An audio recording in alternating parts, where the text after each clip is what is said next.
নমস্কার। সন্ধ্যের আড্ডার বিশেষ নিবেদন কুয়াশার 22তম পর্বে আপনাদের সবাইকে স্বাগত জানাই। আজ আপনাদের সামনে পাঠ করব হিমাদ্রি কিশোর দাশগুপ্তের লেখা রক্তচোষা। হিমাদ্রি কিশোর দাশগুপ্তের জন্ম 1973 সালে কলকাতায়। বর্তমানে প্রায় সব শিশু কিশোর পত্রিকাতেই তিনি নিয়মিত গল্প দেন। আজকের গল্প আমরা নিয়েছি দেবসাহিত্য কুটির থেকে প্রকাশিত এবারও ভয়ঙ্কর থেকে। তাহলে শুরু হতে চলেছে আজকের গল্প।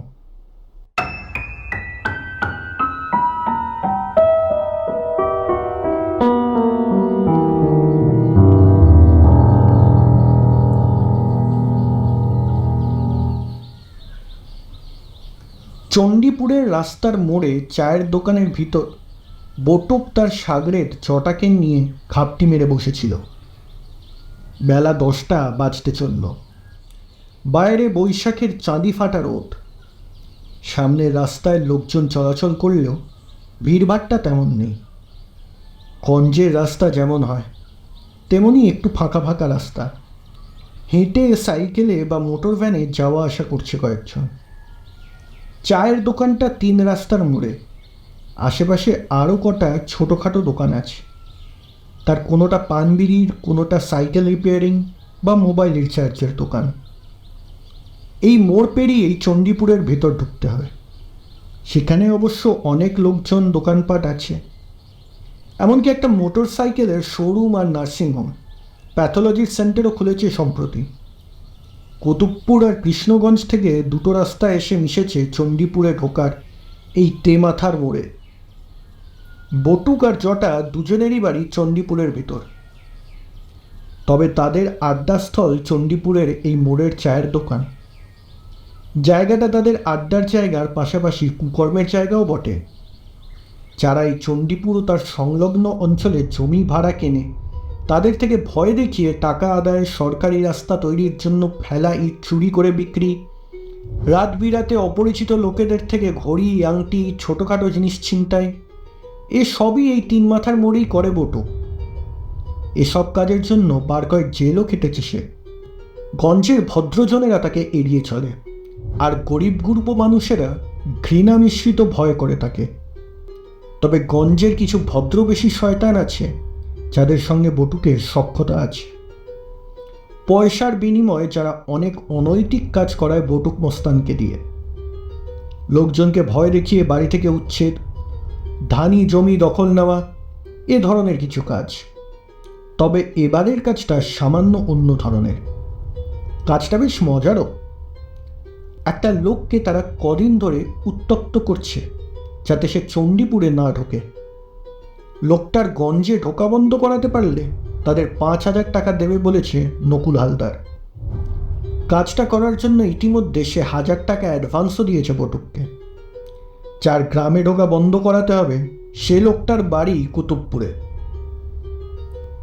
ছাপোসা মাঝবয়সী গোবেচারা গোছের লোক। একদিন এই তেমাথার মোড়ে লোকটার সাইকেল থামিয়ে জামা উঠিয়ে বটুক যদি তার কোমরে গোঁজার ছুরির বাঁটটা একবার দেখাতো, তাহলেই হয়তো আর চণ্ডীপুরে ঢোকার সাহস পেত না লোকটা। কিন্তু তাদের এই কাজটা করতে বারণ করেছে নকুল হালদার। সে বলেছে কাজটা এমনভাবে করতে হবে যে যাতে কেউ বুঝতে না পারে যে ব্যাপারটার পিছনে মৃগেন মাইতির কোনো হাত আছে। সকলে যেন ভাবে যে লোকটা নিজের থেকেই চণ্ডীপুর আসা ছেড়ে দিয়েছে, না হলে গণ্ডগোল হতে পারে। চণ্ডীপুরের অনেকেই ভালোবাসে ও ভরসা করে লোকটাকে। অসুখ বিসুখে কম পয়সায় অনেককেই সাহায্য করেছে লোকটা। একবার হাত ঘড়ির দিকে তাকিয়ে নিয়ে রাস্তায় চোখ রেখে বটুক তার সাগরেদকে বলে, "কি রে, 10টারও বাজতে চলল, লোকটার দেখা নেই কেন? আজকে সে আসবে তো?" আসবে আসবে, একদম পাকা খবর ওস্তাদ। সনাতন মণ্ডলের মেয়ে 2 দিন ধরে কাঁপুনি দিয়ে জ্বর এসেছে। ডাক্তার রক্ত পরীক্ষা করাতে বলেছি। সে খবর দিয়েছে লোকটাকে। মেয়েটার রক্ত টানতে আসবে লোকটা। ছেলেগুলোকে ফুটবল খেলার পয়সা দিয়েছি। অন্য দিনের মতো ওরাও তৈরি হয়ে আছে। জটার কথা শেষ হবার সঙ্গে সঙ্গেই একটা ক্ষীণ চিৎকার চেঁচামেচির শব্দ ভেসে আসতে লাগলো দূর থেকে। তাই শুনে জটা বলে উঠল, ওই যে ক্রমশ কাছে এগিয়ে আসতে লাগলো সেই শব্দ। এবার তারা দুজন দোকানের বাইরে এসে দাঁড়িয়ে তাকালো রাস্তার দিকে। কুতুবপুরের দিক থেকে সাইকেল চালিয়ে একজন মাঝবয়সী শীর্ণকায় লোক এদিকেই আসছে। পরনে ধুতি আর জামা, চোখে চশমা, আর তাকে ঘিরে তার সাইকেলের সঙ্গে সঙ্গে ছুটছে 10-12 বছরের বয়সী একদল ছেলে। ভীমরুলের মতো লোকটাকে ছেঁকে ধরে লোকটার উদ্দেশ্যে তারা চিৎকার করছে। লোকটা মাঝে মাঝে সাইকেল চালাতে চালাতে ছেলেগুলোকে তাড়াবার জন্য বলছে, হ্যাঁ হ্যাঁ, যা চলে যা। কিন্তু তার কণ্ঠস্বর চাপা পড়ে যাচ্ছে ছেলেদের চিৎকারে। তারা দ্বিগুণ উৎসাহে চেঁচাচ্ছে। সেদিকে তাকিয়ে জটা খিকখিক করে বলল, গুরু, তোমার বুদ্ধি আছে মনে। ধনঞ্জয়ের কি নাম দিলে খেপাবার জন্য? রক্ত টানে তাই রক্ত চোখা। খেপানোর জন্য বাচ্চাগুলোরও মনে ধরেছে নামটা। বটুক তার প্রশংসা শুনে বলল, বুদ্ধি থাকলে কি এলাইনে করে কমবে খাই রে। ক্রমশ এগিয়ে আসছে সাইকেল আরোহী, আর তার সঙ্গে সঙ্গে সেই কান ফাটানো সম্মিলিত চিৎকার। সাইকেলটা এক সময় বটুকদের প্রায় সামনে চলে এলো। বটুকদের দেখতে পেয়েই বোধহয় একটা ছেলে চিৎকার করতে করতে অতি উৎসাহে হঠাৎই টান দিল সাইকেলের কেরিয়ারে রাখা লোকটার ক্যাম্বিসের ব্যাগে। ব্যাপারটা বুঝতে পেরে ধনঞ্জয় নামের লোকটা সাইকেল চালাতে চালাতেই পিছন ফিরে এক হাত দিয়ে ব্যাগটা সামলাতে গেল। ঠিক সেই সময় সাইকেলের সামনের চাকাটা গিয়ে পড়ল রাস্তার একটা ছোট গর্তে। আর টাল সামলাতে পারল না লোকটা। সাইকেল সমেত সে ছিটকে পড়ল রাস্তার মাঝখানে। তার ব্যাগ থেকে রক্ত টানার সিরিঞ্জ, ছোট ছোট কৌটো ইত্যাদি বাইরে বেরিয়ে গড়াগড়ি খেতে লাগলো রাস্তায়। বটুক আর জটা সঙ্গে সঙ্গে এগিয়ে গেল সেদিকে। ছেলেগুলোর উদ্দেশ্যে জটা ধমকের সুরে বলল, যা যা, পালা এখান থেকে।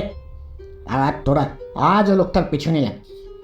এবার তোদের খুব মার পালন করছি, কিন্তু তোরা শুনছিস না। সবটাই সাজানো ঘটনা। চটার ধমক শুনে ছেলেগুলো যেন ভয় পেয়েছে এমন ভাব দেখিয়ে চিৎকার থামিয়ে পিছু হটে গেল। বটুক গিয়ে দাঁড়ালো লোকটার সামনে। তার সাইকেলটা মাটি থেকে তুলে দাঁড় করালো। লোকটাও উঠে দাঁড়ালো। শীর্ণকায় লোকটা কাঁপছে, চোখ মুখ লাল হয়ে গেছে। ধুলো মাটি লেগে তার বিবর্ণ পোশাক আরও নোংরা হয়ে গেছে। বটুক ভালো মানুষের মতো লোকটাকে বলল, দাদা, আপনার লাগেনি তো? কোন বদমাস হয়ে গেছে ছেলেগুলো। ধনঞ্জয় বলে লোকটা অস্পষ্টভাবে বলল, না না, আমার লাগেনি, কিন্তু আমার চশমা। কিছুটা তফাতে পড়ে আছে লোকটার চশমা। তার একটা দাঁটি ভেঙে গেছে। যত তাড়াতাড়ি তার ভাঙা চশমাটা আর দাঁটিটা কুড়িয়ে করে তার হাতে দিল। চশমা হাতে লোকটা মৃদু আর্তনাদের স্বরে বলল, যা যা যা যা যা যা, ভেঙে গেল। চশমা ছাড়া তো আমি ভালো করে দেখতেই পাই না। এরপর কয়েক মুহূর্ত জোরে জোরে শ্বাস নিল লোকটা। একটু ধাতস্থ হয়ে চশমাটা চোখে ধরে নিচু হয়ে বসে কুড়োতে শুরু করলো ব্যাগ থেকে ছিটকে পড়া সিরিঞ্জ ইত্যাদি। সে কাজ করতে করতে ধনঞ্জয় নামের লোকটা তাদের উদ্দেশ্যে বেশ অসহায়ভাবে বলল, ছেলেগুলো হঠাৎ আমার পিছনে এমনভাবে লাগলো কেন, কিছুতেই বুঝতে পারছি না। আমি তো কখনো ওদের কিছু বলিনি, কারো কোনো ক্ষতিও করিনি। বটুক জটার দিকে তাকিয়ে চোখ মুটকে লোকটার উদ্দেশ্যে বলল, আজকালকার ছেলেগুলো বড্ড বাজি হয়েছে, কাউকে সম্মান দিতে জানে না। তা আপনি কোথা থেকে আসছেন, কোথায় যাচ্ছেন? ভাবখানা এমন যেন তার সম্বন্ধে কিছুই জানে না বটকরা। মাথা নিচু করে বসে নিজের জিনিসগুলো আধছেঁড়া ক্যাম্বিসের ব্যাগে ঢোকাতে ঢোকাতে বলল, আমার বাড়ি কতপুর চণ্ডীপুর আশেপাশে গ্রামে ঘুরে ঘুরে রক্ত নিই। অর্থাৎ রক্ত পরীক্ষার জন্য রক্ত নিই। রোগ ধরার জন্য ডাক্তার বাবু ডাকিয়ে রক্ত পরীক্ষা করাতে বলে, সেই রক্ত কলকাতায় ল্যাবরেটরিতে সে রক্ত পাঠাই। সেখানে পরীক্ষা হয়, রিপোর্টও আসে, তার দেখে চিকিৎসা করেন ডাক্তারবাবুরা। সবাই তো আর সদর হাসপাতাল বা কলকাতায় গিয়ে রক্ত পরীক্ষা করাতে পারে না। সময় আর টাকা পয়সার ব্যাপার থাকে। রোগী বেশি অসুস্থ হলে তাকে নিয়ে যাবারও ঝামেলা থাকে। বাড়ি বাড়ি ঘুরে রক্ত পরীক্ষা কাজটা আমি অল্প পয়সায় করে দিই, তাতে রোগীর সময় ও পয়সাও বাঁচে, আর আমারও হাতের ব্যবস্থা হয়। কথাগুলো বলে উঠে দাঁড়ালো লোকটা। বটুক বলল, তা এখন কার বাড়ি যাচ্ছেন? ধনঞ্জয় নামের লোকটা বলল, এই চণ্ডীপুরে পাইতির বাড়ি, ওর মেয়ের ব্লাড টানতে ওরা খবর পাঠিয়েছে আমাকে। জটা আন্তরিক ভাব দেখি বলে, আর যখন যাত্রায় বাধা পড়ল তখন বাড়ি ফিরে যান। হয়তো পড়ে গিয়ে চোট লেগে থাকতে পারে, বাড়ি গিয়ে বিশ্রাম নিন। লোকটা সঙ্গে সঙ্গে বলে, তা কি হয়? শুনলাম বাড়ি অসুস্থ মেয়েটা। যত তাড়াতাড়ি হয় তার রক্ত পরীক্ষা করানো যাবে, তত তাড়াতাড়ি তার চিকিৎসার ব্যবস্থা হবে। তাছাড়া কাজ করি তো আমার সংসার চলে, আমার বাড়িতে যে অনেকগুলো পেট। তার কথা শুনে বটুক বলল, বাড়ি বাড়িয়ে রোদে রোদে ঘুরে রক্ত নেওয়া তো খুব কঠিন কাজ। এই যে চণ্ডীপুরে রক্ত আর নতুন নার্সিং হোমটা হয়েছে, ওরা তো প্যাথোলজি সেন্টার খুলেছে। আপনি ওখানে গিয়ে কাজের জন্য যোগাযোগ করতে পারেন তো, তাহলে আর এভাবেই ঘুরে বেড়াতে হয় না। বটুকের কথা শুনে সাইকেলের কেরিয়ার ব্যাগটা রাখতে রাখতে থমকে তার দিকে কয়েক মুহূর্ত তাকিয়ে রইল লোকটা। তারপর বলল, হয়তো পারি, তবে আমি অনেক কম পয়সাতে রক্ত টানার কাজ করি, তাতে গঞ্জের গরিব মানুষদের উপকার হয়। এই নার্সিংহোমের কাজ নিলে আমার খাটনি বাঁচবে, বেশি পয়সাও পাবো, কিন্তু গরিব মানুষদের ক্ষতি হবে। এই ব্যাপারটা আমি সবসময় মাথায় রাখি। বটুক এরপর তাকে কিছু বলতে যাচ্ছিল, কিন্তু লোকটা ভাঙা চশমা পকেটে গুজে সাইকেলে বসে বটুকদের উদ্দেশ্যে বলল, ধন্যবাদ ভাই, বলে সাইকেল চালাতে শুরু করল। ধীরে ধীরে দূরে সরে যাওয়া লোকটার দিকে তাকিয়ে বটুক জটাকে বলল, লোকটাকে অত সহজে মানবে বলে মনে হয় না, তবে ওকে খেপাবার কাজটা আরও কদিন চালিয়ে যেতে হবে। তারপরও কাজ না হলে অন্য ব্যবস্থা করব নকুলদার সঙ্গে আলোচনা করে। চ। সেই ছেলেগুলোর দল দূরে সরে গেলেও তখনও ফিরে যায়নি। দূরে দাঁড়িয়ে তারা প্রতীক্ষা করছিল বটুকের পরবর্তী নির্দেশের জন্য। জটা তাদের হাত নেড়ে কাছে রেখে বলল, এসব লোকটা কিছুক্ষণ পরে এ পথেই ফিরবে, তোরা অপেক্ষা করে থাক। আবার ওর পিছনে লাগবি।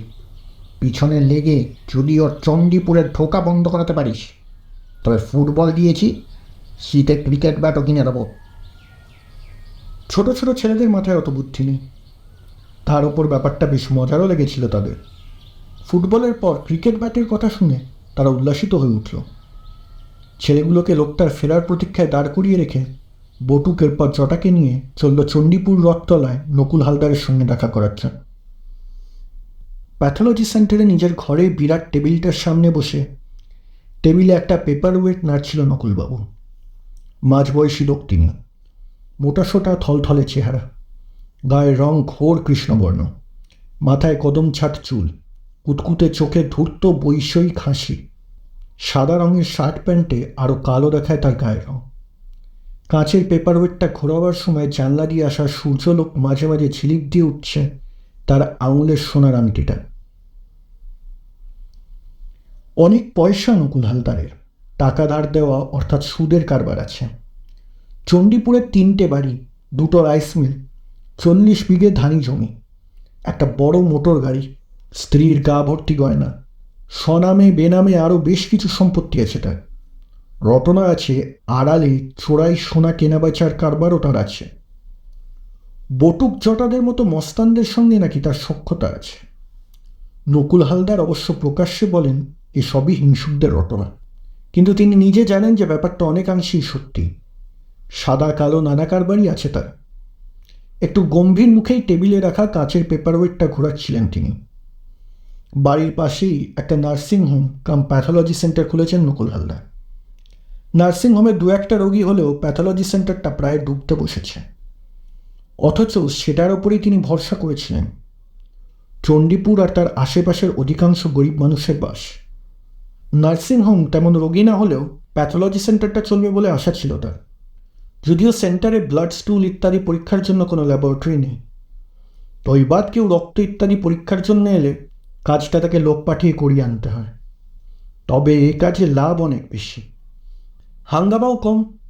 কিন্তু তার এই ব্যবসায় বাদ সাধছে ধনঞ্জয় মালাকার বলে এই লোকটার। অনেক কম পয়সাতে সে কাজটা করে, তাই নকুল হালদারের প্যাথোলজি সেন্টারে কোনো লোক প্রায় আসছে না বললেই চলে। ব্যাপারটা খুব ভাবাচ্ছে নকুল হালদারকে। যদিও তিনি তার ব্যবসার পথের কাঁটা সরানোর জন্য লোক লাগিয়েছেন, তবুও শেষ পর্যন্ত কি হবে তিনি তা বুঝতে পারছেন না। লোকটাকে জব্দ করার জন্য অন্য কোনো শয়তানি বুদ্ধি বার করা যায় কিনা ভাবছিলেন তিনি। এমন সময় তার ঘরে ঢুকলো বটুক আর জটা। তাদের দেখে নকুল হালদার বললেন, কি কিছু হলো? এদিকে তো আমার ব্যবসা লাটে ওঠার জোগাড়, দু একটার বেশি কাস্টমার আসছে না। এখনো কিছু হয়নি, তবে মনে হয় হয়ে যাবে। ছেলেদের দল তো এদিকেই এলেই রক্তচোষা বলে খেপাচ্ছে, আর সাইকেল থেকে ফেলেও দিয়েছিল লোকটাকে। আমরাই ওকে উঠিয়ে বললাম রোদে বাড়ি বাড়ি না ঘুরে প্যাথোলজি সেন্টারে কাজ নিতে পারতেন। তবে লোকটা একটু একবঙ্কা ধরনের, কথাটা তেমন আমল দিল না। আমি যখন তাকে প্যাথোলজি সেন্টারের কাজ করার প্রস্তাব দিলাম তখন সে আমাকে একরাশ জ্ঞান দিল। বলল, আপনি যে পরীক্ষা করতে 400 টাকা ধার করছেন, আমি সেটা করি 40 টাকায়। যে রক্ত পরীক্ষা আপনার এখানে 2000 টাকায়, সেটা আমি করি 400 টাকায়। গরিব মানুষ এত টাকা পাবে কই? এই হরেন বৈরাগীর কথাই ধরুন না, ভিক্ষা করে সংসার চালায়, অথচ সুগারের রোগী রক্ত পরীক্ষা করাতে হয়, সে এত টাকা পাবে কই? অথবা নিতাই প্রামাণিকের মার কথাই ধরুন, 80 বছর বয়স, নিতাই মারা যাওয়ার পর পাঁপড় বেঁচে সংসার চালায়, সেও রক্ত পরীক্ষা করায়। তার পক্ষে কি এত টাকা দেওয়া সম্ভব? ডাল ভাত জুটলেই আমার চলে যায়। আপনার কাছে কাজ করলে আমার সুবিধা ঠিকই, কিন্তু গরিব লোকগুলোর তো বিপদ। ধনঞ্জয় নামের লোকটার বক্তব্য বলে নকুলবাবু একটু থামলেন, তারপর বললেন, ওর কথা শুনে মনে হয় যেন স্বয়ং নারায়ণ আবির্ভূত হয়েছে মর্তে। গরিবের জন্য কি মায়া! এদিকে নিজের তো ডাল ভাতের বেশি কিছু জোটে না।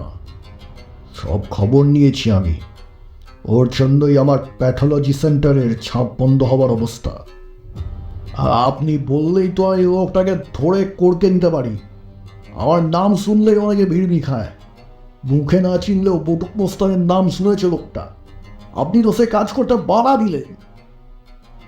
নকুলবাবু একটু ভেবে নিয়ে বললেন, মানসিক চাপ সৃষ্টি করে যদি কাজ না হয় তবে শেষে ও পথ তো খোলা আছেই। আসলে আমি কাজটা কৌশলে করাতে চাচ্ছি, যাতে গ্রামের লোক না ভাবে যে আমার নার্সিং হোম প্যাথোলজি সেন্টারের মুনাফার জন্য লোকটার কাজ বন্ধ করানো হয়েছে।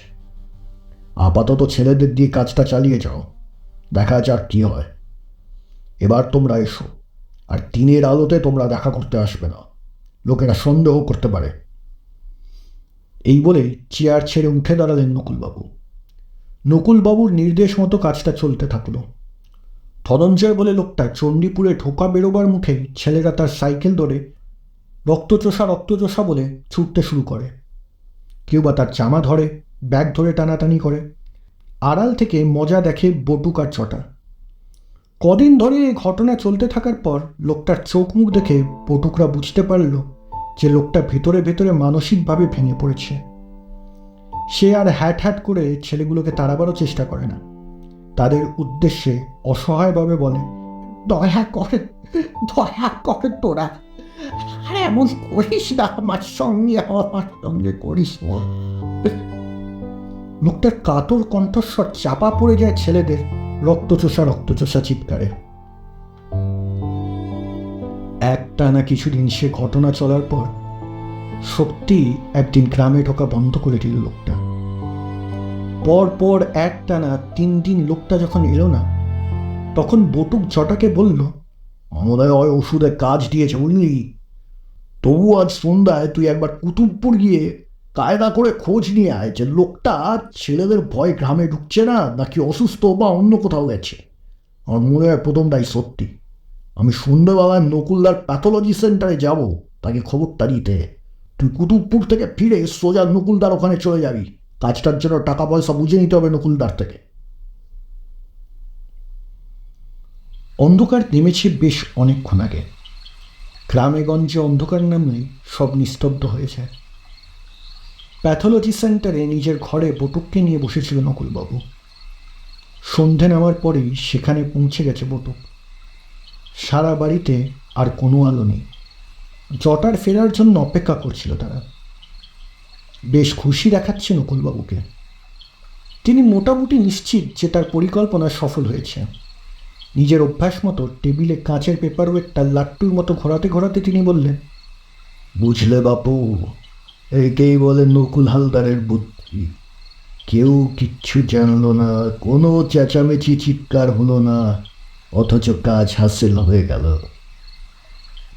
ইতিমধ্যে 2-3 জন লোক এসে খোঁজও নিয়ে গেছে যে এখানে রক্ত পরীক্ষা হয় কিনা। রোগে পড়লে লোকে নিরুপায় হয় ধার করে হলেও চিকিৎসা চালায়। এবার এখানে 50 টাকার বদলে রক্ত পরীক্ষার জন্য 500 টাকা চাইলেও লোকে আসবে।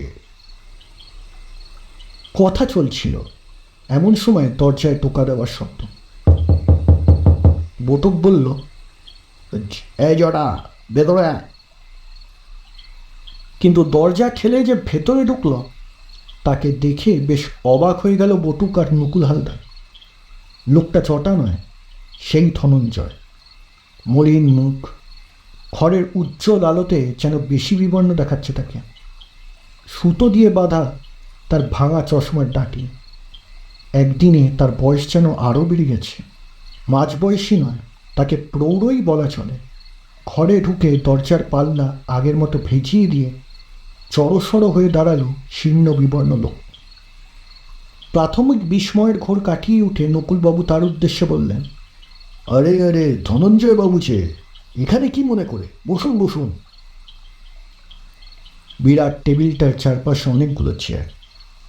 নকুলবাবুর কথা শুনে লোকটা ধীরে ধীরে এগিয়ে এসে তাদের দুজনের একটু তফাতে চেয়ারে বসল। মাথা ঝুঁকিয়ে কয়েক মুহূর্ত টেবিলের দিকে তাকিয়ে থাকার পর সে ক্লান্ত স্বরে নকুলবাবুকে বললেন, বুঝলেন,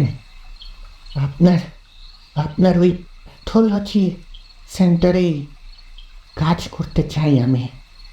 যদি সে সুযোগটা আমায় দেন। ধনঞ্জয়ের কথা শুনে নকুলবাবু বললেন, সে প্রস্তাব তো আমি আপনাকে প্রথমেই দিয়েছিলাম, আপনি রাজি হলেন না। এখন হঠাৎ এই মত পরিবর্তন।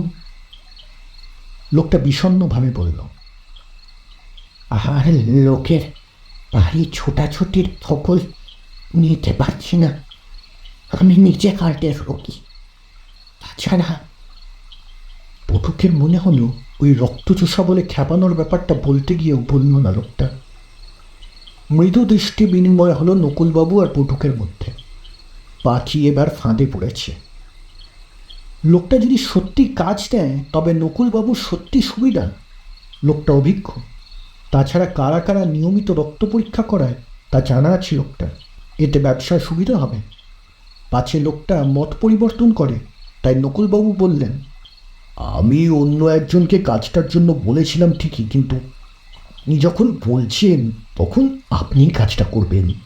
প্যাথোলজি সেন্টারে যারা আসবে তাদের রক্ত টানা অথবা এই সেন্টারে টাকা দিলে লোকের বাড়িতে গিয়ে খুব প্রয়োজনে রক্ত টেনে আনবেন।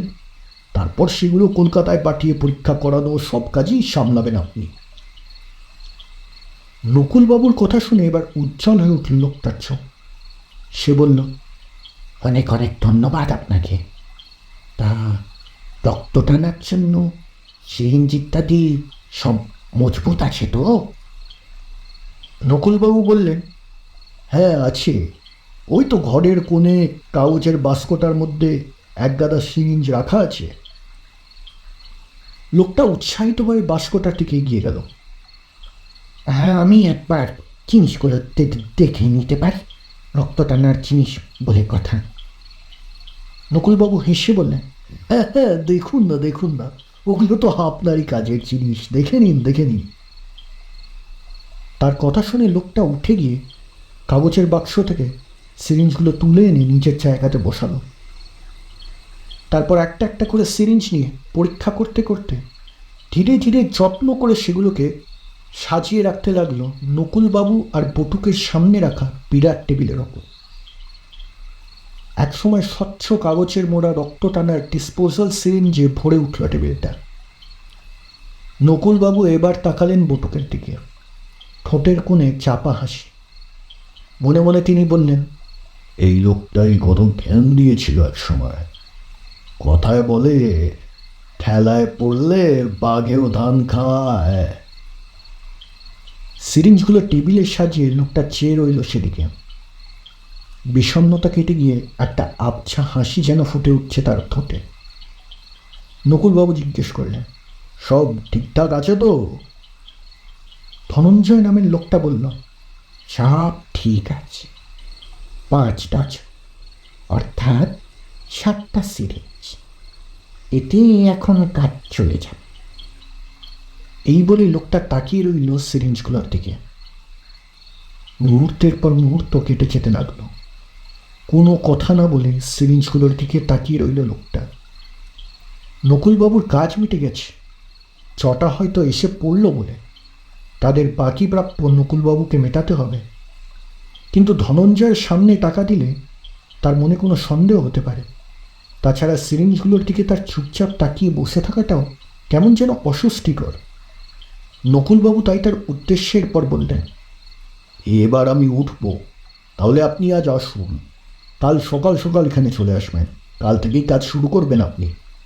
লোকটা বলল, কাল কেন, আজ, এখন থেকেই তো কাজ শুরু করে দিয়েছি আমি।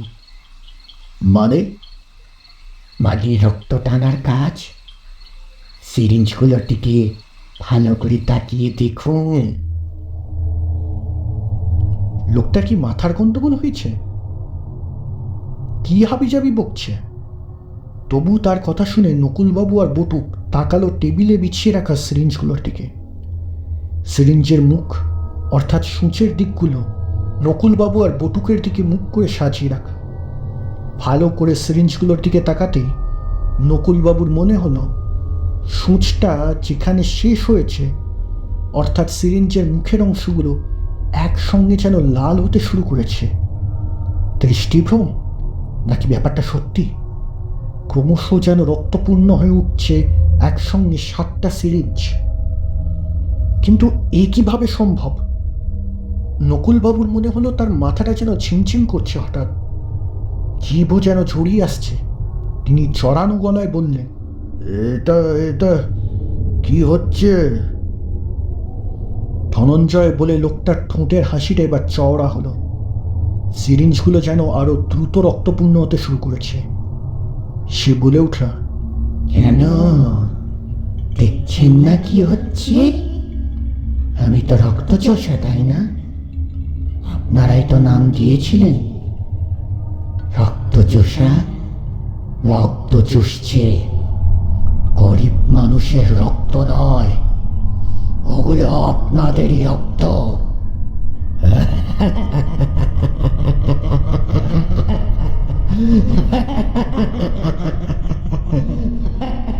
এই বলে অট্টহাস্যে ফেটে পড়ল ধনঞ্জয়।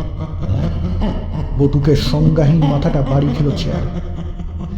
নকুলবাবু চিৎকার করে উঠে দাঁড়াতে যাচ্ছে, কিন্তু পারলেন না। গলা দিয়ে তার স্বর বেরোল না।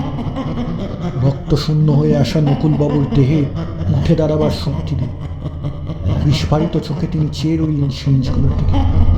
দ্রুত, আরো দ্রুত নকুলবাবু আর বটুকের রক্তে পূর্ণ হয়ে উঠছে সেগুলো। আর রক্তচোষা ধনঞ্জয়ের হাসি ঘুরপাক খাচ্ছে সারা ঘর জুড়ে।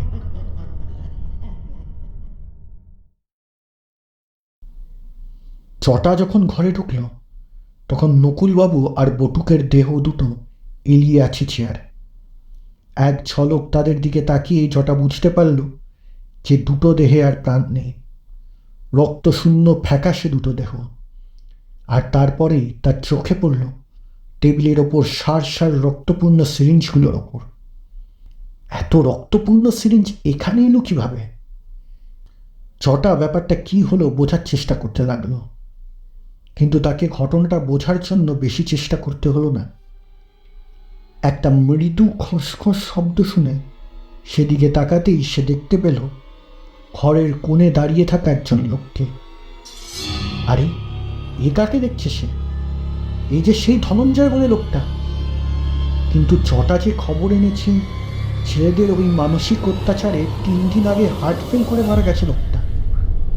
ধনঞ্জয়ের পিতৃহীন কাছা পড়া ছেলেটাকেও যে দেখানো একজন। তবে চটার দিকে তাকিয়ে হাসছে লোকটা, নিঃশব্দ ভয়ঙ্কর সেই হাসি। চোখ দুটো যেন আগুনের মতো জ্বলছে। তার 2 হাতে ধরা রক্তপূর্ণ সিরিঞ্জ। বাকমুক্ত চটার দিকে তাকিয়ে বলল, আমাকে চিনতে পারছো না? আমি তোমাদের সেই রক্তচোষা। আরেক রক্তচোষার রক্ত চুষব এখন। এই বলে লোকটা অদ্ভুত এক কাণ্ড করল। হা করে প্রথমে সে জিভ বার করল, তারপর 2 হাত দিয়ে দুপাশে তুলে ধরা সিরিঞ্জের দুটোতে চাপ দিতেই সিরিঞ্জ থেকে পিচকারির মতো রক্ত বেরিয়ে পড়তে লাগলো তার জিভে। লোকটা খেতে লাগলো সেই রক্ত। বিভৎস দৃশ্য। চটা আর সেই দৃশ্য সহ্য করতে না পেরে কোনো রকমে নিজেকে সামলে নিয়ে দরজা খুলে বাইরে অন্ধকারে ছুট দিল। কিন্তু তার মনে হতে লাগলো, আমি রক্তচোষা, রক্তচোষা বলে কেউ যেন অনুসরণ করছে তাকে।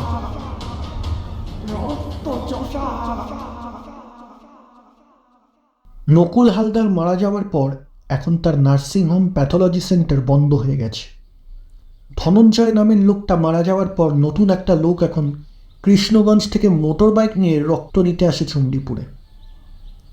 সেই ছেলেদের দল এখন আর তার বা অন্য কারোর পেছনে রক্তচোষা রক্তচোষা বলে ছোটে না। তবে বটুকহীন জটা পাগল হয়ে গেছে। মাথায় জটা, জুতো, দাড়ি গোপ নিয়ে সে ছিন্ন পোশাকে ঘুরে বেড়ায়। আর তার সামনে দিয়ে সেই ধনঞ্জয়ের মতো কোনো সাইকেল আরোহী গেলে প্রচণ্ড আতঙ্কে রক্তচোষা রক্তচোষা বলে ছুটতে আরম্ভ করে অন্যদিকে। যেন কোনো অদৃশ্য রক্তচোষা সবসময় সবার অলক্ষ্যে তাড়া করে বেড়ায় তাকে। শেষ হলো আজকের গল্প। আপনাদের গল্পটি কেমন লাগলো সেটা অবশ্যই লিখে জানাবেন। গল্পটি ভালো লেগে থাকলে লাইক করবেন, চ্যানেলে নতুন হলে সাবস্ক্রাইব করবেন। ধন্যবাদ।